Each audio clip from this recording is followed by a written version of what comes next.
마태복음 2장 1절서부터 12절입니다.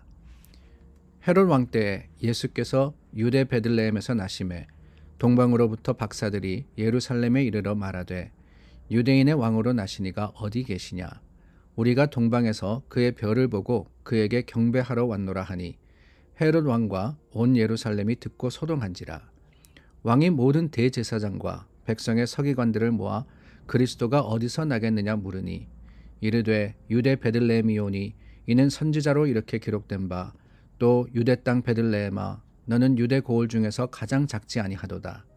내게서 한 다스리는 자가 나와서 내 백성 이스라엘의 목자가 되리라 하였음이니이다. 이에 헤롯이 가만히 박사들을 불러 별이 나타난 때를 자세히 묻고 베들레헴으로 보내며 이르되 가서 아기에 대하여 자세히 알아보고 찾거든 내게 고하여 나도 가서 그에게 경배하게 하라. 박사들이 왕의 말을 듣고 갈새 동방에서 보던 그 별이 문득 앞서 인도하여 가다가 아기 있는 곳 위에 머물러서 있는지라. 그들이 별을 보고 매우 크게 기뻐하고 기뻐하더라. 집에 들어가 아기와 그의 어머니 마리아가 함께 있는 것을 보고 엎드려 아기께 경배하고 보배합을 열어 황금과 유향과 모략을 예물로 드리니라.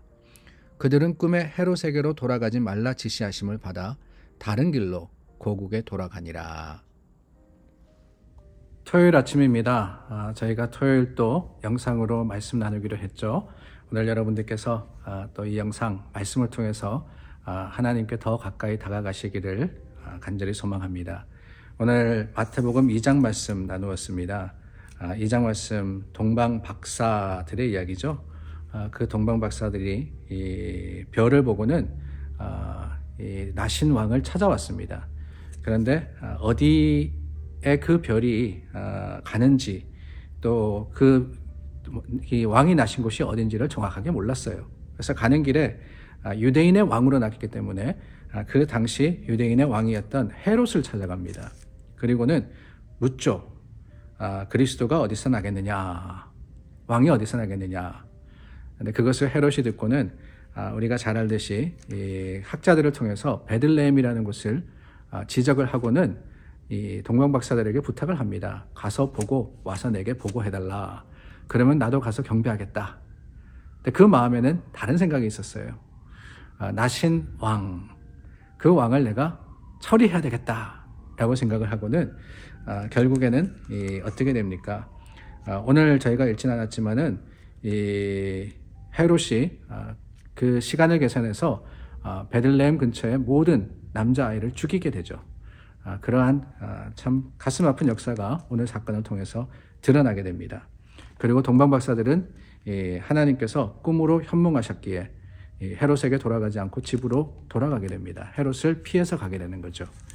이 말씀을 보면서 저는 여기 나오는 여러 사람들, 그 등장인물들에 대해서 생각을 해봤습니다. 헤롯 왕이 나옵니다. 또한 동방 박사들이 나옵니다. 거기에 또한 대제사장들과 서기관들이 나옵니다. 이런 여러 사람들의 등장인물들을 보면서 그들이 각자 이 예수님이 이 땅에 오심을 어떻게 반응했느냐라는 것을 다시 한번 생각해 보지 않을 수가 없습니다. 동방 박사, 물론 이 이야기의 주인공입니다. 동방 박사도 사실 몇 명이 왔는지 저희는 잘 알지 못합니다. 예수님을 경배하고 황금과 유향과 모략을 예물로 드렸기 때문에 세 가지를 드렸기 때문에 세 사람이다 이렇게 생각을 하는 것이지 정확하게 몇 명이 예수님께 왔는지는 알지 못하지만은 어쨌든 먼 길을 와서 예수님을 경배했다라는 것은 사실입니다. 그런데 문제가 뭐냐? 그들도 예수님을 어떻게 생각을 했느냐? 유대인의 왕으로 나시니가 어디 계시냐라고 했습니다. 유대인으로 왕으로 나시니가 어디냐? 물론 예수님은 만왕의 왕이십니다. 그러나 유대인의 왕으로 이 땅에 오신 것은 아니죠.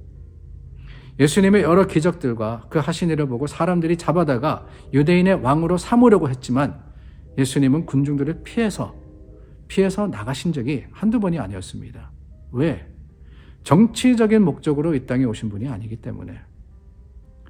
그런 면에서 동방 박사들이 예수님을 경배한 것은 잘한 것이지만은 그 목적이 어떠했냐 하는 것은 아쉬울 수밖에 없다는 거예요. 우리도 그럴 때가 많이 있지 않습니까? 하나님께 예배합니다. 하나님께 드립니다. 그런데 왜 드리느냐? 그 궁극적인 목적을 혼돈할 때가 있어요. 이 땅에 오신 그 하나님의 아들 예수 그리스도께 진정으로 감사하며 그 주님을 사랑하는 마음으로 드려야 되는데, 그것보다는 대가를 기대하고 내가 헌금하면은, 저도 뭐 가끔 그런 기도해요. 하나님께서 100배로 갚아주시기를 원합니다. 그저 세상의 정치적인 또한 권력적인 그런 왕을 우리는 기대하고 있는 것은 아닌가, 다시 한번 생각해 보지 않을 수가 없습니다. 거기에 헤롯이 있었습니다. 헤롯에 대해서는 무엇을 말하겠어요? 예수님을 부정한 사람입니다. 부인한 사람입니다. 자신의 권세가 위협받을 것을 염려하여서 예수님만이 아니라 아기들을 죽인 사람입니다.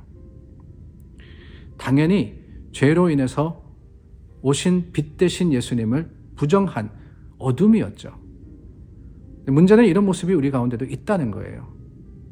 내 유익을 위해서 예수님의 말씀, 그 하나님의 말씀을 인정하지 않고 받아들이지 않으며 오히려 거부하는, 필요할 때는 필요합니다. 그러나 내가 원하지 않을 때는 부정해버리는 그런 모습, 혹시 우리 가운데 있지 않나. 이 헤롯의 모습을 보면서 우리도 죄 가운데 있음으로써 그 죄로 인해서 의로우신 주님을 부인하는 그런 잘못을 범하지 않기를 다시 한번 기대해 봅니다. 다짐해 봅니다. 네, 거기 마지막 세 번째 사람들이 있는데요. 대제사장들과 서기관들입니다. 그들은 그리스도가 어디서 태어날지를 알았습니다. 기록에 분명히 예수님께서 그냥 오신 것이 아니라 구약의 모든 예언을 이루러 오셨습니다. 그렇기 때문에 구약에 선포된 말씀을 통해서 예수님이 이 땅에 오신 것, 이 땅을 다스릴 메시아가 오실 것을 알았는데, 문제는 뭐냐? 오늘 말씀해 보니까 그게 다예요. 그게 답니다. 지식적으로만 알았다라는 거예요. 지식적으로만. 알면 뭐 하느냐? 그런 생각이 드네요. 알면 뭐 하느냐? 신앙생활의 가장 큰 적 중에 하나가 바로 그겁니다. 머리만 굵어지는 거예요. 머리만. 성경을 잘 알다 보니까 지식적으로는 충만합니다. 그런데 가슴이 비어 있어요. 많은 것을 알지만 그 많은 것을 행하지는 않습니다. 그게 오늘날의 그리스도인의 모습이 아닐까. 그게 내 모습이 아닐까. 두렵습니다. 오늘 주님 앞에 선 저와 여러분, 오늘 말씀을 통해서 오신 예수님, 내 삶에 오신 예수님을 진정으로 경배하고 맞아들이는 모습이 무엇일까 고민해 보기를 원합니다. 어제 나눈 말씀처럼 순종으로서, 또한 인정으로서 임마누엘 하나님과 동행하는 우리 모두가 될 수 있기를 예수님의 이름으로 간절히 축원합니다. 기도하겠습니다. 좋으신 하나님, 주님 우리 가운데 오시는데 우리가 영접하지 않은지는 아는지요. 우리 삶을 돌아보며 주님 앞에 마음의 문을 열고 예수 그리스도를 온전히 받아들이며 경배하게 하여 주시옵소서. 예수님 이름으로 기도드립니다. 아멘. 오늘도 믿음으로 준비하며, 또한 토요일은 주일 전날이 아니고 예배를 준비하는 날이라 생각하시고, 또한 하나님 앞에 바로 서시는 여러분들 되시기를 간절히 바랍니다.